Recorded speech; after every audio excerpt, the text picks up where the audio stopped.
barnaamijkan oo ahaa mid lagu taageerayay madaxweynaha cusub ee maamulka Galmudug Axmed Maxamuud Xasan Baasto ayaa waxaa ka qayb galay boqolaal ruux oo ka kala yimid xaafadaha magaalada Cadaado maamulka degmada xildhibaan iyo wasiirro ka tirsan maamulka Galmudug socdaal dheer ay ku soo mareen wadooyinka waaweyn ee magaalada Cadaado kadib ayaa waxay iskugu yimaadeen goob fagaara waxaana duqa magaalada Cadaado oo halkaasi ka hadlay uu sheegay in ulajeedka barnaamijkan uu yahay taageerada madaxweynaha cusub ee Galmudug Axmed Maxamuud Xasan Baasto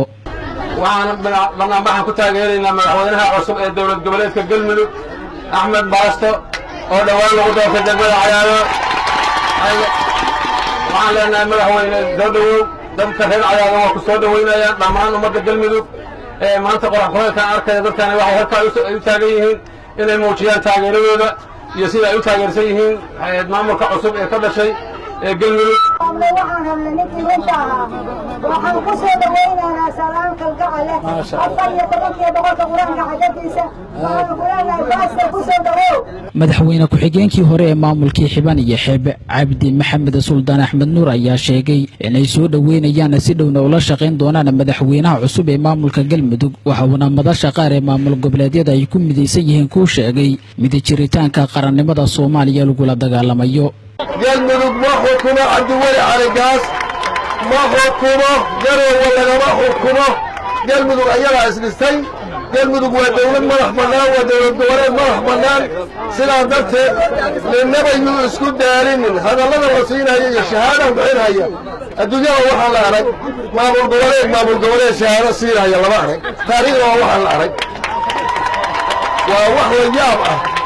wax la yaab ah sidaa darteed waxaan leenahay madaxweynea la doortay Axmed Maxamed Baasto la doortay asagaa ka madaxweyne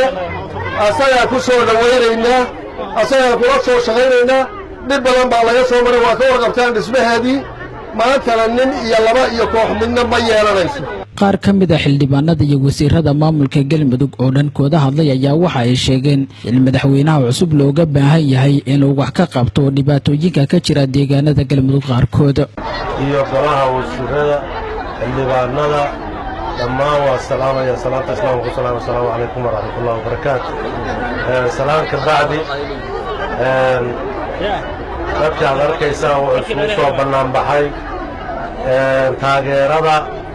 madaxweynaha cusub ee dowlad goboleedka Galmudug mudane Axmed Maxamed Baasto taageeradiisa iyo cambaaraynta hogaamiye ku-xigeenada ku shiraya garowe iyo Kismaayo iyo maalinba meel fadhiisanaya ee ka soo horjeeda midnimada ummadda Soomaaliyeed Galmudug waa dad tashada ayooda ka tashada iyagaa iska leh inay ayooda ka tashadaan laakiin niman raba inay hadda qabqablayaal cusub iyo warooyo cusub oo hadda soo shiday danaha Galmudug maslaxadooda kuma tilaabsan karaan uma adeegsan karaan Galmudug danahooda guracan ee qarandumiska ah ee dawladiidka ah ee nabadiidka ah ee dadka Soomaaliyeed ee colaadda ka soo daalay ee hadda dawladnimada hore ugu socday oo gacmaha isqabsaday ee Soomaalinimada ku wada socda dadka hadda raba ciidamada u sameynaya inay ku kala googooyaan oo isaga hor keenaan maxaad leediin dadka waa laga soo daalay waa laga hor yimaad waa laga soo horjeedaa lana soo dhaweyn maayo saaxiibayaal cashar kale la imaada leena casharkaas waa mid duugoobay kala rabaa inaan ku soo arinta lagu dhoodhoobayo meesha la Garowe waa xukun jacayl markuu ka dhamaaday xukunkoodii ayay waxay rabaan inay sii seeta dheeraystaan isla markaasna ay muddo sii joogaan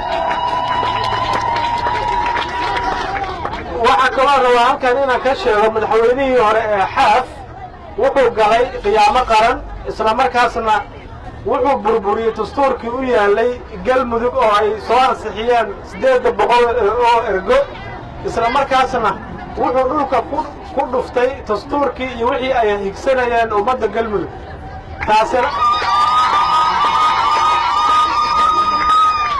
taasina waxay mudan tahay in lagula xisaabtamo madaxweynihii hore ee Xaaf dhibaatada uu geystay ummadda reer Galmudug isla markaasna wuxuu ku kacay arrimo kale oo aad iyo aad un rabo in maaragtay looga digtoonaado waxaa jirtay dhibaatooyin dadka soo gaaray ee abaar oo hantidoodii loogu talagalay oo macaawinada ahayd uu ku lunsaday taasina waxay caddaynaysaa mas-uuliyad darrada iyo dhibaatada uu u geystay galmudug